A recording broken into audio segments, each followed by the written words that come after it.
이번 동영상에서는 심층신경망 개요를 설명드리겠습니다. DBN, AE, CNN을 간략하게 소개합니다. 자, 신경망의 층이 늘어나게 되면, 즉 신경망이 깊어지면 학습이 잘 안 되는 문제가 있었습니다. 이를 해소하기 위해서 선행학습 방법론이 나왔었는데 2006년 힌턴 교수가 제안을 했고요. 신경망 네트워크 이름은 DBN입니다. 여기서 DBN은 Deep Belief Network의 약자고요. 힌턴 교수는 이를 신경망이라고 하지 않고 딥러닝이라고 명명했습니다. 자, 또 다른 방식으로 접근했던 방법이 1998년에 발표가 되었었는데 그 뒤늦게 딥러닝으로 간주되고 있습니다. 바로 CNN이고요. 컨볼루셔널 뉴럴 네트워크의 약자입니다. 자, DBN의 핵심은 RBM이라는 것이고요. 이것은 오토인코더, 간과 더불어 주요 비교사학습 신경망에 해당됩니다. CNN은 영상학습 분야의 단연 절대강자로 군림하고 있습니다. 심층신경망, 딥뉴럴 네트워크라는 말은 실제로는 잘 사용되는 말은 아니고요. 멀티레이어 퍼셉트론으로부터 설명을 하다 보니까 딥뉴럴 네트워크라고 설명을 하게 되었습니다.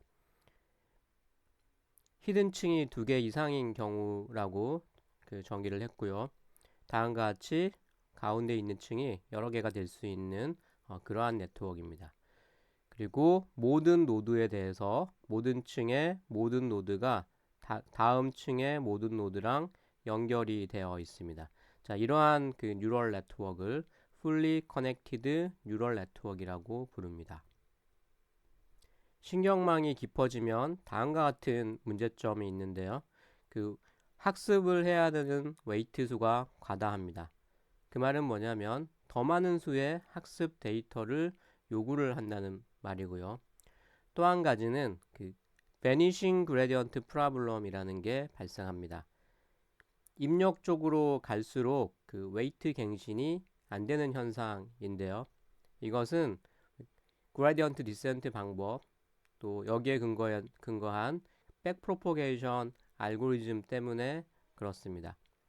우리가 백프로포게이션 알고리즘에서 델타 K라는 것을 정의를 하게 되는데요.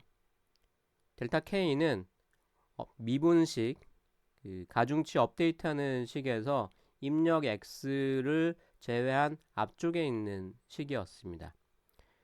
자, 어떤 K 레이어, 바깥쪽에 있는 K 레이어에서의 델타 K라는 것이 그 이전 레이어의 델타 H에 H를 계산할 때 사용이 되고 있습니다. 그래서 이 층이 점점 이 델타 K, 델타 H 또 바로 이전 층으로 이 델타가 점진적으로 전달이 되게 되는데요. 자, 이때 이 델타 K는 다음과 같이 시그모이드 함수를 미분한 식이 들어가 있습니다. 자, 이 시그모이드 함수는 미분을 하게 되면요. 이 시그모이드 함수인데요. 미분을 하게 되면 0 근처에서는 1의 큰 값이 나오지만 양쪽으로 멀어질수록 미분값이 거의 0에 가깝습니다. 자, 그 말은 뭐냐면 이 바깥쪽에서 입력 쪽으로 계속 델타 K가 전달이 되는 와중에 이 0보다 작은 값이 누적해서 계속 곱해지고 있다는 말입니다. 자, 그래서 바깥쪽에서 입력 쪽으로 델타 K가 누적돼서 내려갈 때 그 값이 점점 작아지는 그러한 현상이 발생을 합니다. 결국 이 값이 작아지게 되는 거고요. 갱신되는 값이 거의 없게 됩니다.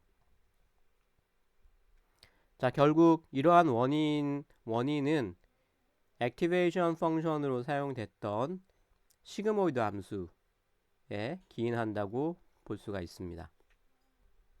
자, 이 문제를 해결하기 위해서 액티베이션 펑션으로 rectified linear unit이라는 함수가 제안이 됐습니다. 모양새는 이렇게 생겼고요. 0을 기준으로 0보다 작을 때는 0이 되고 그렇지 않을 때는 그 아이덴티티 펑션이 됩니다.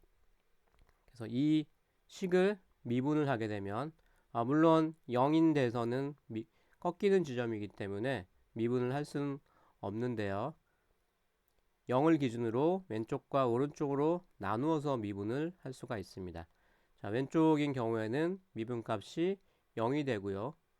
0보다 큰 경우에는 미분값이 1이 됩니다. 자, 방금 설명했던 부분을 액티베이션 펑션을 실제로 그리고 미분한 그래프를 보면 확인할 수가 있습니다. 자, 시그모이드 함수인 경우에 미분을 빨간색이 시그모이드 함수고요. 자, 이거를 미분한 값을 초록색 그래프로 표시를 했습니다. 0에 가까울 때는 값이 어느 정도 있지만 양쪽으로 갈수록 0에 근접하는 값을 보여주고 있습니다. 시그모이드 함수랑 모양새는 비슷한데 값의 범위가 마이너스 1에서 1 사이를 출력하는 함수로 하이퍼볼릭 탄젠트라는 함수가 있습니다. 자, 이 함수도 시그모이드 함수랑 더불어 신경망에서 많이 쓰이고 있는 그 액티베이션 펑션인데요. 마찬가지로 미분하면 모양새가 똑같기 때문에 0 부분에서는 미분값이 크고 양쪽에서는 미분값이 작게 0에 가까이 0 근처에 나오게 됩니다. 자, 이에 반해서 렐루 펑션은 Rectified Linear Unit은 요 파란 점선이 해당 함수고요. 미분을 하게 되면 0 이하는 0이 되고 0 이상인 경우에는 미분값이 항상 1이 나옵니다. 자, 이렇게 그 활성 함수를 기존의 시그모이드 함수 또는 하이퍼볼릭 탄젠트 함수를 사용하지 않고 Rectified Linear Unit을 사용을 함으로써 그레디언트 베니싱 문제를 어느 정도 해소할 수 있게 되었습니다. 다시 말하면 층을 늘려갈 수 있는 하나의 장치가 마련된 셈이죠. 자, 지금부터 본격적으로 딥러닝 방법론을 설명드리겠습니다. 첫 번째 방법은 2006년 힌톤 교수가 발표한 방법으로 딥 빌리프 네트워크라고 소개가 되었습니다. 자, 이때부터 힌톤 교수는 이것은 딥러닝이다 라고 천명을 하게 됩니다. 자, 그 다음 해에 2007년도에 벤지오 교수가 스택트 오토 인코더라는 방법을 소개를 합니다. 자, 이 두 방법은 제가 하나로 묶어놨는데요. 왜냐하면 학습이 잘 안 되는 문제를 층이 늘어났을 때 학습이 잘 안 되는 문제를 가중치 초기화 문제로 간주하고 해결을 했습니다. 그리고 해결하는 방법도 큰 틀에서는 원리가 같습니다. 자, 먼저 DBN이라는 방법을 설명을 드리겠습니다. 자, DBN에서는 다음과 같이 합니다. 층이 자, 이거는 아래쪽이 입력층이고요. 히든층, 출력층 이렇게 세로로 세워놨는데요. 자, 입력이 이렇게 들어가면 첫 번째 그 히든층이랑 요 사이의 가중치를 먼저 학습을 합니다. 자, 이 부분이 학습이 되면 그 다음 단계에서는 여기를 입력으로 하고 그 다음 히든층을 출력으로 놓고 다시 이 사이를 학습을 합니다. 한 층 한 층 단계적으로 학습을 한다는 것이고요. 그리고 마지막 층은 이 주어진 문제에 따라서 보통 클래시피케이션 문제라고 한다면 마지막 단계는 소프트맥스 레이어를 붙이게 됩니다. 자, 이렇게 하면은 이렇게 붙이고 나서 이 전체를 백프로포게이션으로 다시 학습을 하게 되면 기존에 잘 학습되어 있는 가중치가 있기 때문에 전체적으로 학습이 이루어질 수가 있게 됩니다. 자, 이렇게 마지막 단계에서 웨이트를 미세 조정을 하게 되는데 이 단계를 파인 튜닝 한다. 파인 튜닝 단계라고 얘기를 합니다. 파인 튜닝 단계에서 봤을 때는 앞단에서 레이어별로 이렇게 학습한 것을 선행학습했다라고 볼 수가 있겠죠. 자, 그리고 이 선행학습을 하기 위해서 한 층 한 층을 개별적으로 학습하는 데 있어서 사용된 것이 RBM이라는 모델입니다. 자, 이 부분만 떼어놓고 보면 이것이 바로 RBM인데요. 이 RBM은 주어진 학습 데이터, 여기 입력으로 들어오는 것들만 이용해서 이 사이에 웨이트를 학습을 하게 됩니다. RBM은 볼츠만, Restricted 볼츠만 머신이라고 불리우고요. 이 학습을 통해서 만들고자 하는 어떤 확률 분포, 이것을 볼츠만 분포라고 가정을 하고 이 부분을 학습을 하게 됩니다. 어떻게 보면 기존의 멀티레이어 퍼셉트론에서 이 히든층의 타겟 값이 없었기 때문에 이런 식으로 학습하는 것이 곤란했었는데요. 이 부분을 따로 떼서 여기를 입력, 여기를 잠재 변수라고 간주를 하고 이것을 하나의 확률 분포를 나타낼 수 있는 네트워크로 정의를 하고 이 분포의 파라미터를 찾는 방법입니다. 자, 이때 그 사용된 학습 알고리즘이 Contrastive Divergence라는 이름이 붙어 있는데요. 자, 이것도 힌톤 교수가 제안을 했습니다. 이 내부적으로는 그 깁스 샘플링을 하게 되어 있고요. 깁스 샘플링이 제대로 이루어지려면 무한한 반복을 통해서 수행을 해야 되는데 이 Contrastive Divergence에서는 K번, 보통은 한 번, 두 번, K는 한 번, 두 번 정도로 그 샘플링을 하더라도 충분히 학습이 되는 것을 힌턴 교수가 밝혀냈습니다. 자, 이 방법을 정리를 하면요. 프리트레이닝, 레이어 와이즈 프리트레이닝 방식이고요. 이 레이어 와이즈로 트레이닝하는 방법은 RBM이라는 것을 사용하는 것입니다. 그리고 RBM을 학습하는 핵심 알고리즘은 Contrastive Divergence, 이렇게 정리하겠습니다. 자, 이번에는 벤지오 교수가 제안한 방법인데요. 레이어 와이즈 프리트레이닝 관점에서 RBM이랑 DBM이랑 비슷합니다. 자, 제목은 오토 인코더라는 것이고요. 입력을 출력 목표값으로 학습하는 신경망이라고 볼 수 있고, 학습 알고리즘은 RBM이랑은 달리 MLP에서 많이 사용되는 오류 역전파, 백프로포게이션 알고리즘을 그대로 사용할 수 있다는 장점이 있습니다. 자, 학습 방법은 다음과 같은데요. 입력이 주어졌습니다. 그리고 히든을 하나 만들고요. 출력을 만드는 데 있어서 이 출력의 노드수를 입력의 노드수랑 똑같게 만듭니다. 자, 똑같게 만들어서 입력을 출력값이 나오도록 타겟값을 입력값으로 그대로 설정을 해줍니다. 그러면 입력도 있고 타겟도 있으니까 요 사이를 학습을 시킬 수가 있습니다. 자, 이렇게 해서 여기랑 여기 웨이트를 학습을 하게 되는데 이 부분을 없애버리고요. 이 부분만 남깁니다. 뒤에서 사용하게 됩니다. 그래서 여기 웨이트, 파란색 웨이트를 구성을 하고요. 자, 그 다음에 이 부분을 H 부분을 입력으로 놓고요.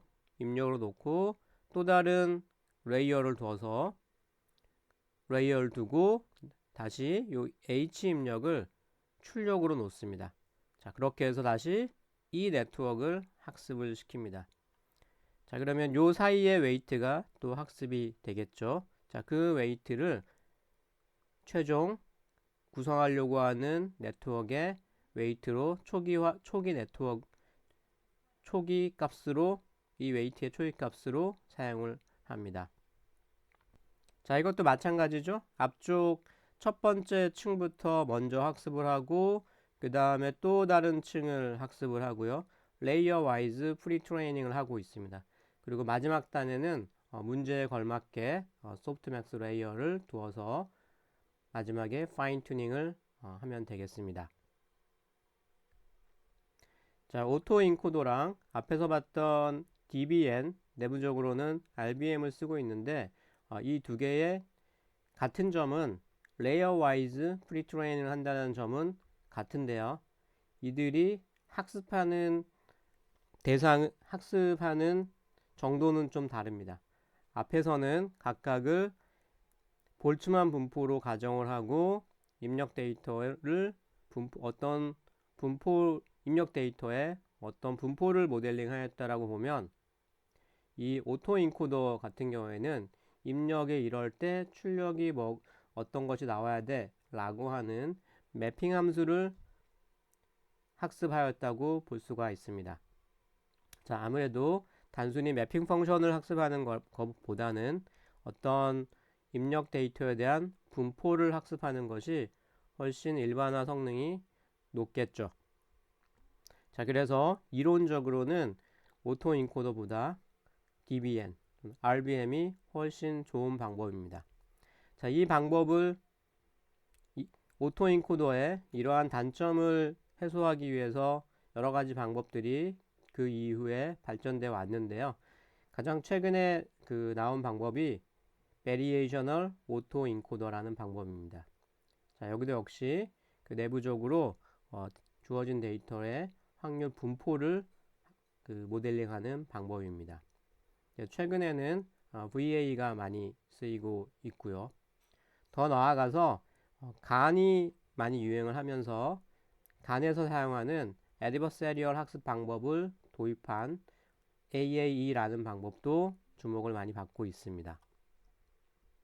통상적으로 여러분들이 오토인코더가 필요하다라고 하면 Variational 오토인코더를 사용을 하면 되겠습니다. 실제에서 가장 많이 사용되고 있고 가장 성공한 딥러닝 기술인 컨볼루셔널 뉴럴 네트워크를 소개를 하겠습니다. 자, 이 컨볼루셔널 뉴럴 네트워크는 필요한 가중치의 개수를 획기적으로 줄이게 됩니다. 자, 이것이 성공 요인 첫 번째고요. 자, 두 번째는 좀 더 부연 설명을 하자면 필요한 가중치의 개수를 획기적으로 줄였기 때문에 층을 늘릴 수 있는 여지가 생긴다는 것이고요.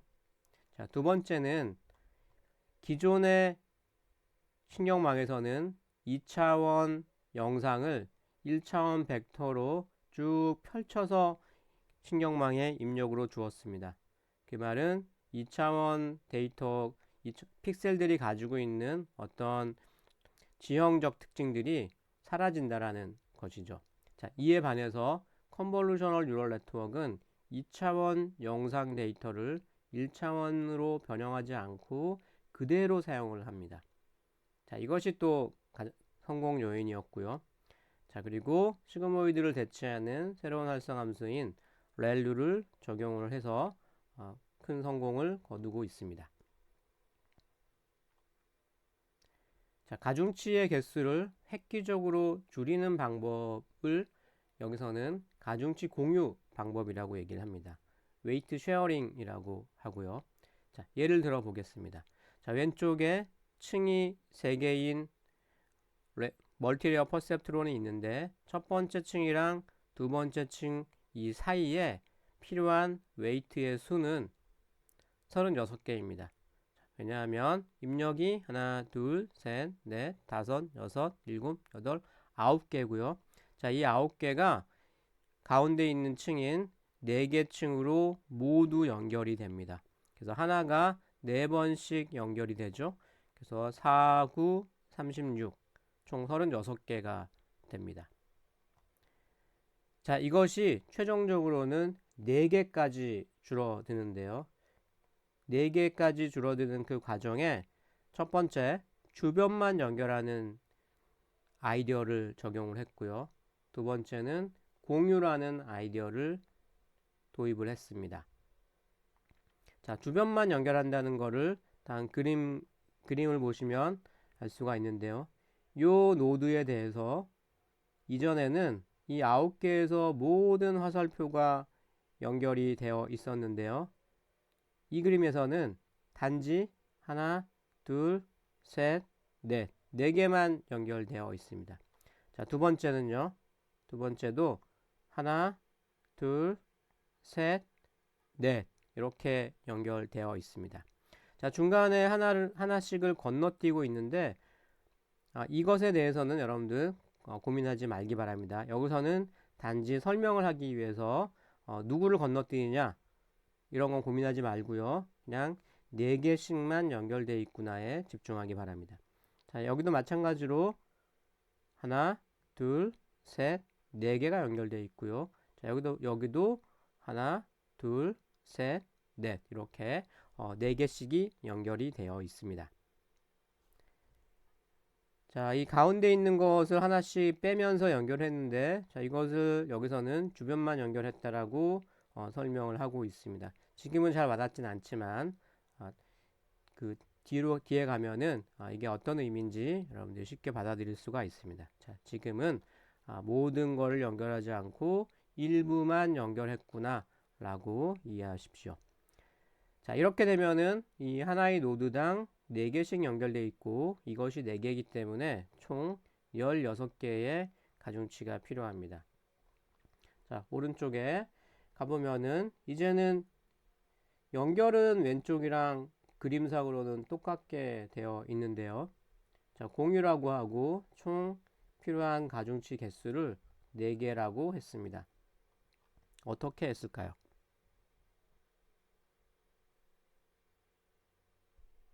자, 이 그림을 보면 쉽게 이해할 수가 있습니다.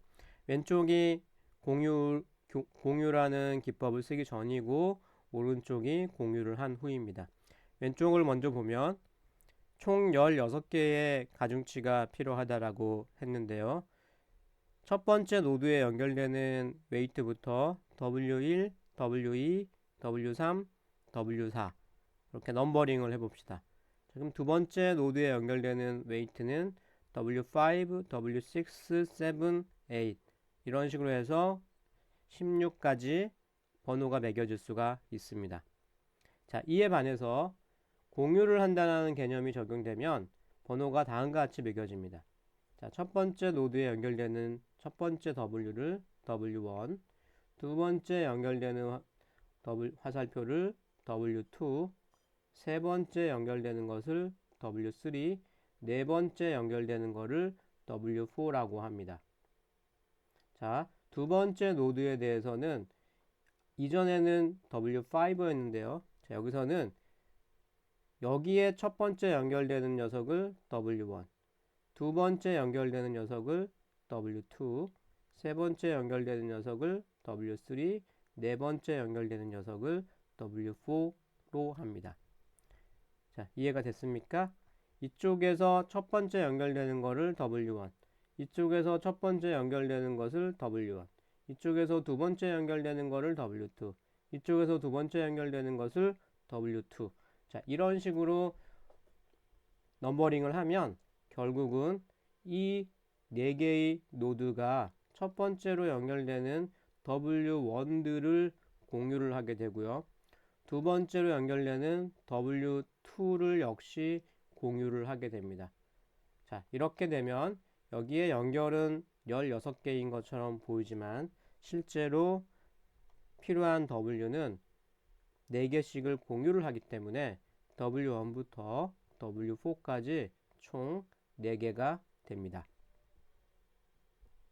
자, 아주 재미있는 아이디어였는데요.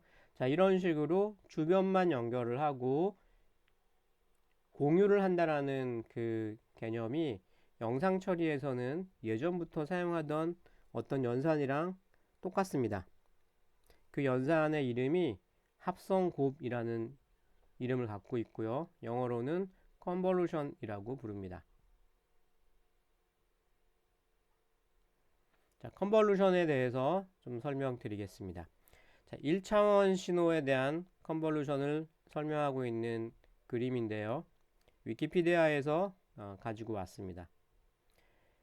자, 이 파란색으로 되어 있는 것이 입력 신호이고요. 왼쪽에서 오른쪽으로 시간이 흐르고 시간이 흐름에 따라 어떤 값을 가지고 있는 것을 나타냅니다. 자, 여기에 별도의 또 다른 G라는 신호가 있는데요. 모양새가 이렇게 삼각형 모양으로 되어 있습니다. 자, 이 F라는 신호랑 G라는 신호를 컨볼루션을 하시오 라고 하면 아래와 같이 합니다. 자, 어떻게 하냐면요.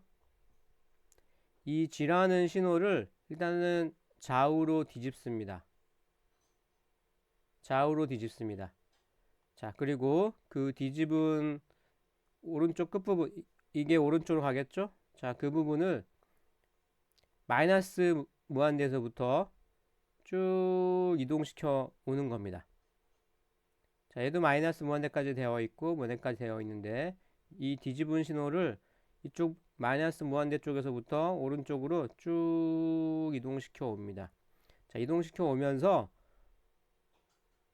여기서부터 만나겠죠, 이제? 여기서부터 이제 만나게 되는데 그 만나게 되는 대응되는 값끼리 곱하고 더합니다. 대응되는 값끼리 다 곱하고 더하면 그제서야 여기서부터는 값이 어느 정도 조금씩 생기겠죠? 0 아닌 값이 생기게 됩니다. 자, 그러다가 거의 가운데 왔을 때 쭉 이동해 왔을 때 가운데 왔을 때 가장 높은 값을 가지게 됩니다. 그리고 계속해서 점점 줄어들겠죠? 얘가 지금 삼각형 빨간색이 점점점 다가와서 대응되는 값끼리 곱해주고 그것들을 다 더해서 여기다가 플로팅을 했는데요. 이게 빠져나가면서 다시 줄어들게 됩니다. 자, 이렇게 그 계산하는 뒤집고 마이너스 무한대에서 무한대까지 쭉 이 G라는 신호를 이동시켜 가면서 F랑 대응되는 점끼리 곱해주고 그것들을 다 합쳐서 이렇게 플로팅을 해 놓은 이 결과를 컨볼루션 결과라고 합니다. 컨볼루션 했다고 얘기를 합니다. 밑에 있는 그림은 G를 입력 신호로 보고 F를 뒤집어서 똑같은 방식으로 계산을 했습니다. 자, 이 경우에는 특별히 최종 결과가 달라지지는 않고 있습니다. 그래서 컨볼루션을 할 때 뭐 이렇게 해도 되고요. 이렇게 해도 되겠습니다. 컨볼루션이랑 종종 비교되는 것이 있는데요. 바로 코릴레이션이라는 것입니다. 이 코릴레이션은 컨볼루션이랑은 달리 이 G라는 신호를 뒤집지를 않습니다.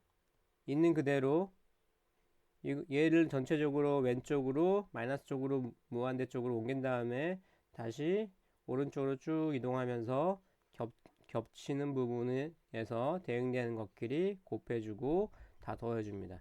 그래서 뒤집는다는 것만 제외를 하면 컨볼루션이랑 똑같습니다.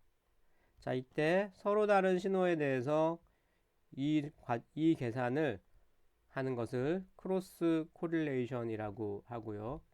오토 코릴레이션은 어떤 F라는 신호가 있으면 F라는 신호에 대해서 그 방금 얘기했던 계산 과정을 거치는 것을 거치게 됩니다. 그래서 자기 자신이랑 이런 계산을 하면은 오토 코릴레이션, 다른 신호를 이용해서 이 계산을 하게 되면 크로스 코릴레이션 이렇게 부르고요. 자, 똑같은 계산 방식인데 이 신호를 뒤집어 가지고 이렇게 계산을 하면 컨볼루션 한다라고 얘기를 합니다. 자, 컨볼루션 하는 거를 위키피디아 애니메이션을 보고 있는데요.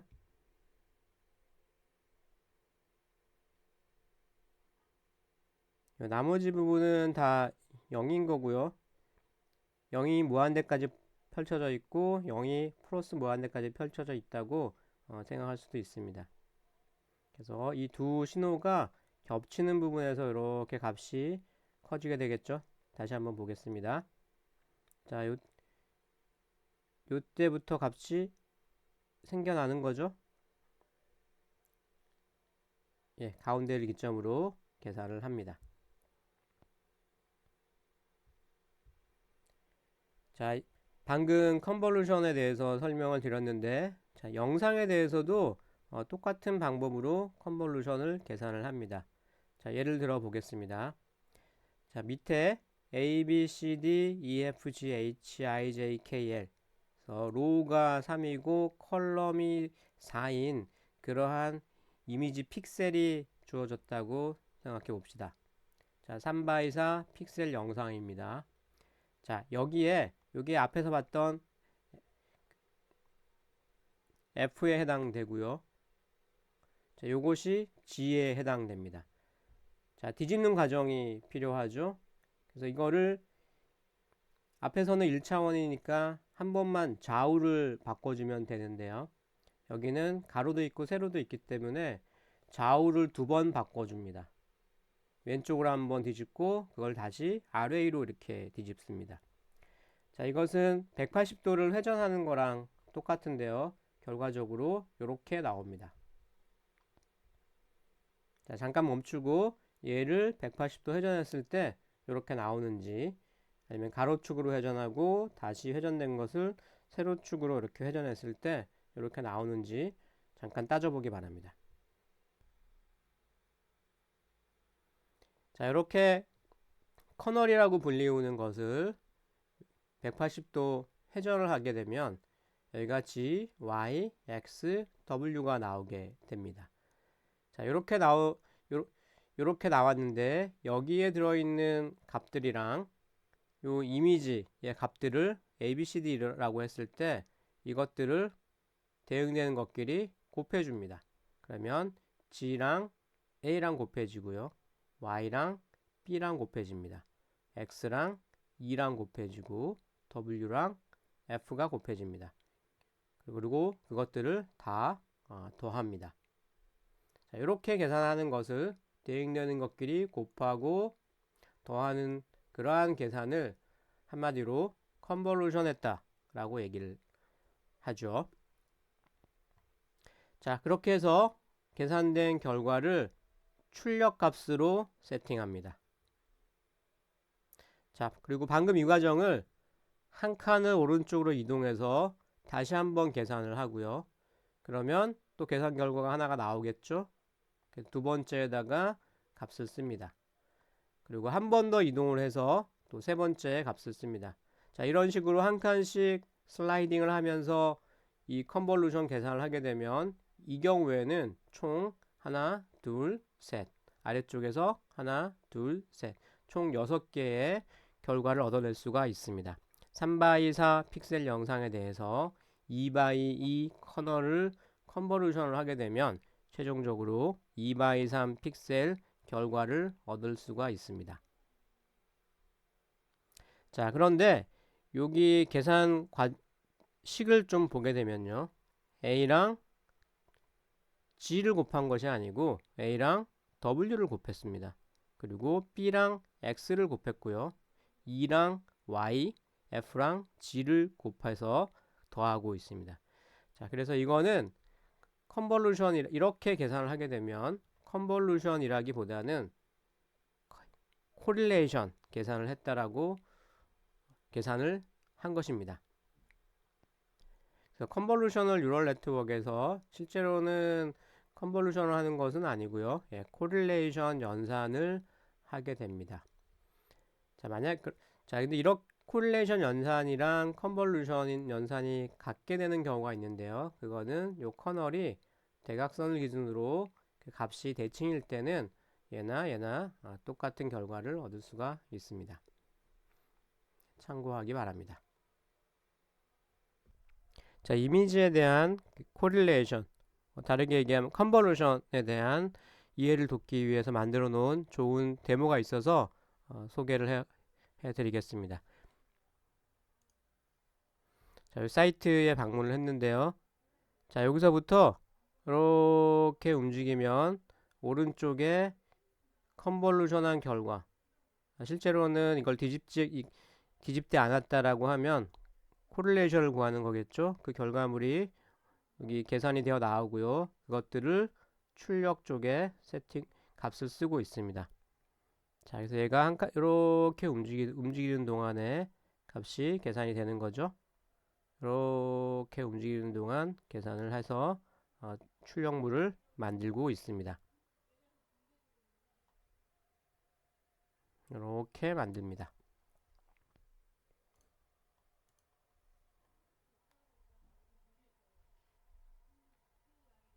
자, 이런 식으로 어떤 입력 영상이 있고요.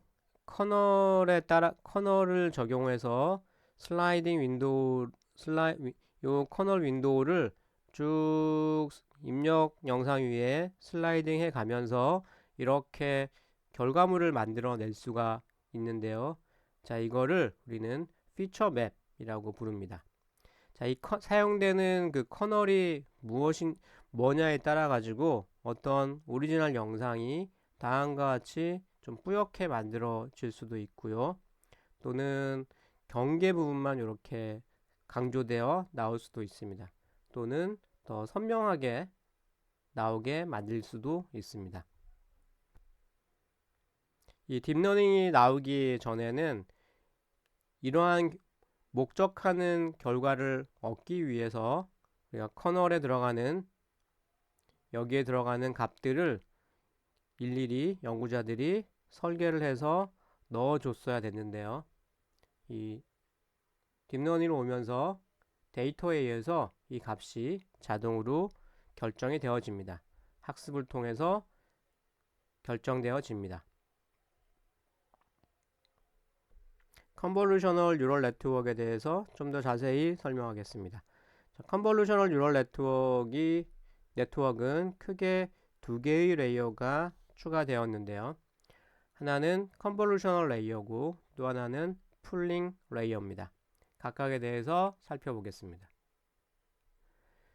자, 먼저 컨볼루션 레이어인데요. 한 계층에 있는 노드를 2차원으로 배치를 합니다.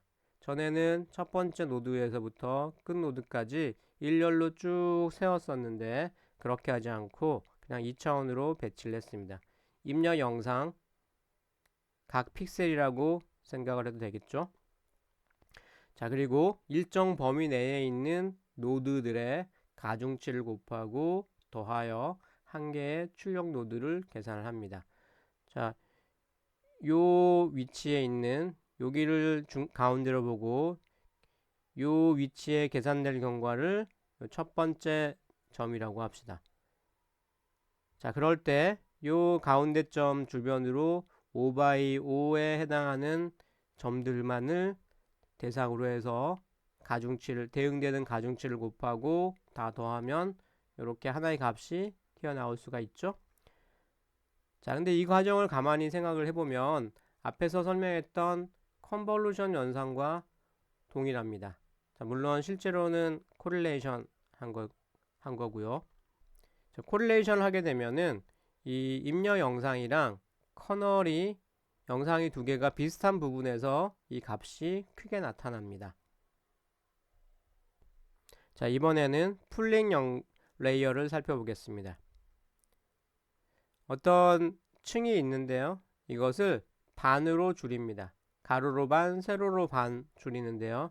요거는 4개의 그 값에 대해서 이 중에서 가장 큰 값 하나를 뽑아와서 이렇게 만들 수가 있습니다.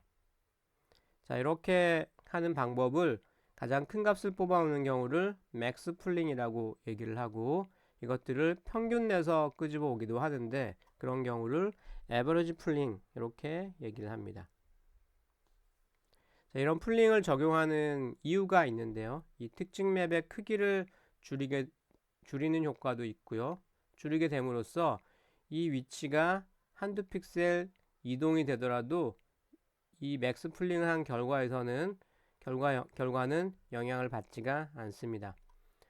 그래서 아주 더 전문적인 용어로는 아주 약간의 트랜슬레이션, 스케일링, 로테이션, 인베리언스한 특성을 컨볼루션 뉴럴 네트워크에 제공을 하게 됩니다. 이 세 가지 특성은 오브젝트 레코그니션에서 매우 중요한 문제입니다. 그래서 이 뉴럴 네트워크가 딥러닝이 나오기 전에는 어떤 피처를 설계를 할 때 이 피처가 트랜슬레이션, 스케일링, 로테이션의 인베리언스 하냐 라는 거를 굉장히 크게 고려를 해서 설계를 했었습니다. 자, 이번 슬라이드는 그 엠니스트 데이터를 위한 CNN 구성 예인데요. 다음과 같습니다. 입력 레이어가 있고요. 여기 그 다음은 컨버루션 레이어를 배치를 했습니다. 그리고 이어서 풀링 레이어를 배치를 했고요. 이 풀링 레이어 다음 단에는 풀리 커넥티드 레이어를 뒀습니다. 그리고 마지막 단에는 최종 숫자가 무엇인지를 구분하게 하는 출력 레이어를 두었습니다. 그래서 컨볼루션 뉴럴 네트워크 CNN이라고 해가지고 이 컨볼루션 레이어랑 풀링 레이어만 있는 것은 아니고요. 목적에 따라서 뒤쪽에 풀리 커넥티드 레이어로 연결이 됩니다. 레이어로 이어집니다. 자, 이 그림은 실제로 그 커널을 20개를 학습을 시켰을 때 학습 결과로 얻은 커널의 값입니다. 밝은 부분은 값이 큰 거고요. 어두운 부분은 값이 작은 것을 나타냅니다. 자, 서로 다른 모양의 커널들이 서로 다른 값이죠. 서로 다른 값의 커널이 학습이 되었습니다. 자, 그래서 이 데모 사이트에 가보면요. 입력 영상이 있을 때 어떤 학습대 커널을 적용을 하게 되면 이러한 영상이 나온다는 것을 보여주고 있는데요. 예를 들어서 이 영상에 대해서 이런 커널을 적용하면 이런 영상이 나오고요. 이런 커널을 컨버루션을 하게 되면 이런 영상이 나옵니다. 자, 그래서 이 커널에 학습되어 있는 값이 무엇이냐에 따라 가지고 나오는 그 피처 맵들이 다 다르게 됩니다. 자, 그러면 이 영상을 최종적으로 숫자 0인지 1인지 2인지 구분하고자 할 때 예전에는 이 영상을 보고 판단하라라고 했다면 이제는 이 피처 맵의 조합으로 피처 맵이 이런 식으로 나오니까 얘는 숫자 0이다 라고 판단 근거로 이 녀석을 사용을 하게 됩니다. 자, 그리고 다시 한번 얘기를 하겠는데요. 예전에는 어떠한 피처 맵이 얘를 구분하는데 좋은 피처 맵인지 잘 모르기 때문에 잘 나올 수 있도록 연구자가 이 커널을 직접 설계를 세심하게 했었습니다. 자, 그런데 지금은 이것들이 딥러닝을 통해서 저절로 학습이 된다는 점입니다. 자, 이상 딥러닝에 대한 그 세 가지 대표적인 네트워크를 소개를 했고요. RBM, 거기서 DBN이죠. DBN, 그 안에는 RBM이라는 게 있고 또 오토인코더 소개했고요. CNN 소개를 했습니다. 자, 다음 강의에서는 CNN을 좀 더 자세히 살펴보겠습니다. 마치겠습니다.